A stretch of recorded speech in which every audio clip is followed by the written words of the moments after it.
Halo sahabat tutor, kali ini saya akan upgrade ya laptop HP 14 inci G42.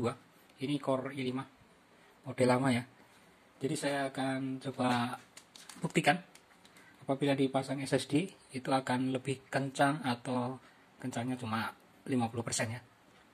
Dan ini sudah ada SSD 512 256